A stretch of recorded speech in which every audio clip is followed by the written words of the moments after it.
The first of our videos of 2026. So hopefully everyone's had a good break over the Christmas period. And over that period, we did get a lot of questions, which is what really prompted us to do this video. And it's really about basic off-grid free camping. Obviously your forward driving applications of your batteries, such as the V5.5 and the V6.7, etc. But really wanted to cover some of the basics off from the questions we had over Christmas and some really important basic stuff. And we just forget about it because it's sort of back of mind. But some really simple things to remember is that when you're using DC, which is your low voltage stuff, or your DC cabling, and you've got AC cabling, a lot of people are using AC cabling and DC cabling together. And I've seen a lot where people have cut in an AC cable into DC and are running things like fridges and so on and so forth. And then they're wondering why they're getting really strange kind of characteristics on the voltage and amp at the other end. So what will happen is there's different resistances, and also that incorporates when you're talking about distances. But the thing is, you've got to always look at what is the rating of your cabling, and make sure it's the right rating of the cabling, okay? For a couple of reasons, as you don't want to overload it. You'll find the cabling will get hot, put too much load on it, okay, too much resistance. And also look at the distances that you're running things. Very common issue over Christmas period was people saying the fridge won't keep its cool, it won't do this, I've got it in the garage, or I'm running a campsite, and so on. And I say, well, where's the battery source? And they'll tell me where it is, and then they're running a cable that's probably 30 meters long, and then they're wondering why the voltage at the other end is nowhere near what it was at the source. So you've got to remember, as you run each meter of cabling out, you'll start to lose because of the resistance over that period. So it's the same with lighting. If you're going to run, and I do in my Offgrid places, I might have 14 or 15 downlights on there, but I'm using proper DC cabling. So it might be an OEX brand, which is, automotive, but it's DC and it's rated, say, 35, 40 amp, and I might be running a string of a total of 10 amp of downlights, and they might be 5 watt each. So I might say, 100 watt in total of, say, MR16 downlights, but that'll give me the same as halogen, probably 300-400 watt as well. So you've got to remember is what are you using as far as your cabling goes. And the other thing that I want to mention is if you have a look at the V5.5, I want to talk about Anderson plugs, because we've had a few people that have sent us emails and saying that the Anderson won't connect and it's not working and blah, blah, blah. Andersons come in different colors. They come in yellows and blues, reds and gray. They come in that color for a reason, and they're actually meant so that you don't interconnect the wrong color with something else. So red, for an example, means unregulated. So when you've got a red Anderson plug, that typically is going to be connected to something like a solar panel directly without a controller. So basically you've got a solar panel with a lead with an Anderson plug. That, when it's red, that's an unregulated solar panel. That's the standard.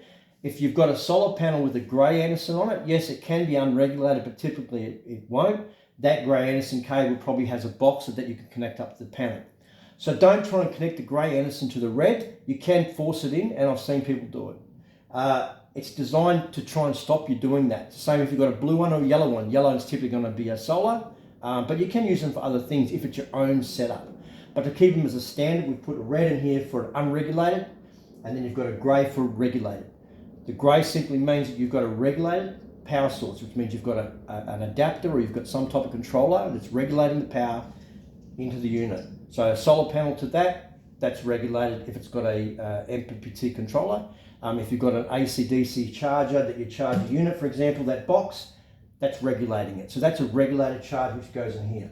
If you have an unregulated solar panel and you're plugging into the V5.5 or the V6 or 7s, the red is basically a unregulated solar panel. So with the V5.5, you can up to 300 watt solar panel connected into that. That has a 20 amp MPPT solar controller in it. So 300 watt solar panel, quite happy running.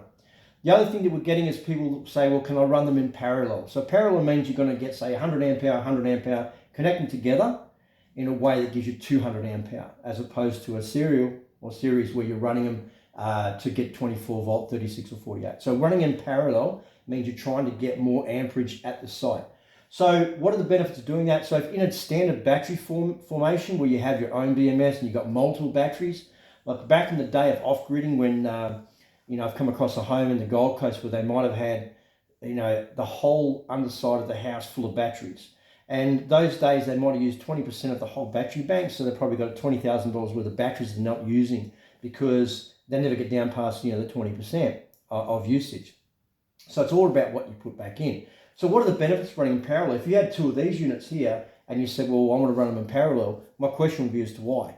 Because yes, you can. You could run something like one of these between the two, and that's a DC or a voltage stabilizer, and basically you can get these in 20 amp. So if you were charging the unit at 20 amp, for example, you could run one of these to the other one. Yes, you could have them and it'll balance out.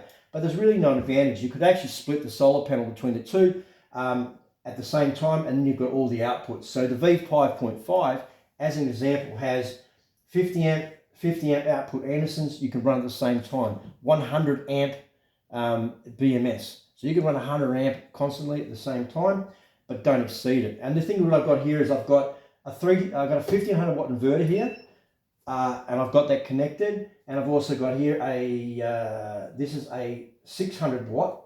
So this is a 600 watt inverter that I've got connected. You can connect a 3000 watt inverter, but you've got to remember what is the output. So for these units here with a 50 amp output, I've got a 50 amp output going to a 600 watt inverter, but I wouldn't run the inverter out at 600 watt. But 600 watt is quite significant.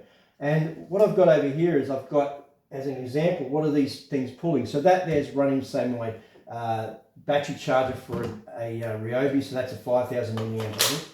So I can plug that in, and I've got my F plus plugged in there. But the other thing on here is I've got a, this is an 80 watt soldering iron. So if I turn this on here, this is drawing 7 amp, and that's a 600 watt inverter. I could quite happily run another 2 fridges off this at the same time as I'm running this.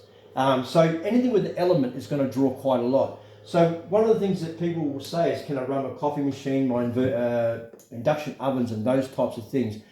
You can, but you've got to look at what is on the back of it. What is the peak wattage? The peak wattage is what you want to look at, because it's all good and well to say, well, its peak wattage is 1300 watt, but normally it runs at 600. It's still going to take that 1300 when it kicks in. So you can't say, well, it's going to run at 600, so that will be okay. No, it's not. You don't run inverters flat out because they have fans inside, they get hot, and they will over time, they'll fail probably in 12 months. If you run them hard, they're not going to last. So when you're talking about free camming, off-gridding, that sort of stuff there is like, you can go and overkill and you can have multiple battery banks, but you really got to reverse engineering. So what is it I want to run? And the thing is, you've got to look at the accessories and, you know, and have a look at how good they are as far as, you know, are they, you know, what wattage are they using, and what's the efficiency? And I guess the efficiency of accessories is very important. So you've got TVs, LCD TVs now. My plasma TV over there only probably draws about 3 amp. So I'd quite happily run that off a 600 watt inverter, but get yourself a good inverter. The other thing I want to mention is that make sure your cabling is right. It's the right rating. You know, you don't have a 15 amp cabling that's going to be running a 600 watt inverter. So over here, this one here, which is this one's a 1500 watt inverter, and I've got 110 amp rated cabling connecting it, okay? And that's running that. So a 1500 watt inverter, I could connect to this, but I can't run 1500 watt. If that's a 50 amp output, I can run a 600 watt, I can probably run about 500 watt at peak quite happily. But at the moment, like over there, if I was running something like a Milwaukee or a DeWalt multi or fast charger, which has 2 or 3 of these in there, that there is still only drawing, that's only drawing 4 amp. So you can imagine if you had 3 of them, like the Milwaukee's draw, I think 380 watt or 400 watt, that's perfectly fine. You can run it off one of those. If you're going to run an induction oven is going to probably be around 3000 watt. And if you're going to run a coffee machine, that's probably 1800 to 2000. And one of the things that I can tell you is that as we move forward in 2026, you'll find that coffee machines will start pulling 2200 watt and your induction ovens will be 3500, and that's going to keep going up.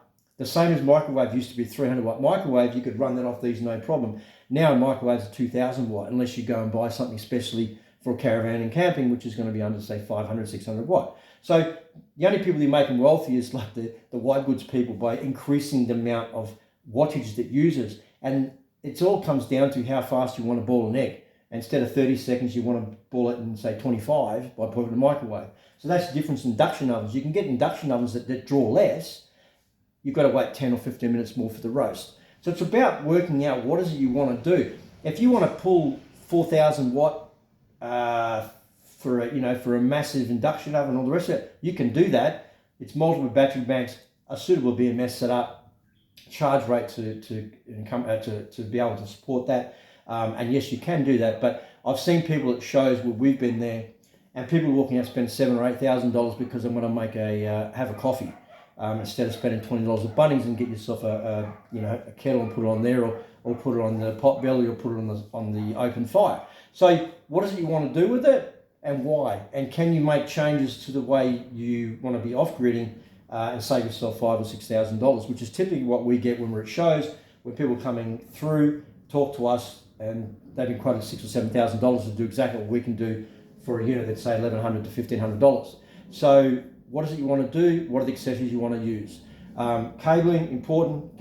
Using DC cabling correctly is important, and the correct rating. If you're not sure about things, you can send us an email to contact@nomadpdu.com.au. Quite happy to help you out. What is it you're trying to achieve? Keep your run short on cabling. That's one of the very simple rules to abide by. And don't cut in AC cabling into DC cabling, and vice versa. Happens all the time with caravans and campers. When you buy a second-hand caravan, people decide, I'll just add something to it, and they've cut into it and they've used any wiring they've got lying around. It's a really big mistake, and it's where we run into problems and why we don't get involved in doing the cabling, because unless we run the cabling from start to finish, we wouldn't do it, because we don't know what we're going to find behind the walls of a caravan, underneath the camper, the trailer. We don't know. And that's one of the things when you're buying trailers, you really want to have a look at, well, what's the cabling? Has they made any adjustments themselves? If they're DIY, do they actually know what they're doing? Do they understand the difference between a watt and amperage and voltage? So they're important things. The other thing is your Andersons are coded for specific reasons. You plug them into those that are actually the same color. And again, make sure the cabling is the right size for its application. With inverters, remember that inverters, again, they're a unit that have a fan. They have running gear in there. They will get hot. And when they get hot, if you run them constantly and you're running flat out constantly, they will fail. And that's why we don't put inverters inside battery boxes. Not only do these things create heat, batteries on the charge and on the load will create heat. If you've got them all in together in a box, it's a great recipe for, in our point of view, it's a great recipe for disaster, because you'll end up having something like an inverter fail. Your inverter fails inside a box, you've got to send the whole box back if it's under warranty, and then you've got no power unit. So you don't want to be stuck somewhere without your power. So the idea is you separate. If that fails, that's fine. That still works fine. I've still got a battery unit that's protected itself, and that I can use it. So I'm stuck in the middle of the nullarbor, and if that's all in one unit, I can't use my unit. Well, what am I going to do? You're powering your fridge off, your lighting and everything else off it. It's really important. You need to protect your battery source. The battery sources as well. If you've got a solar panel, just make sure it's rated correctly for the V5.5, which covers most of your applications.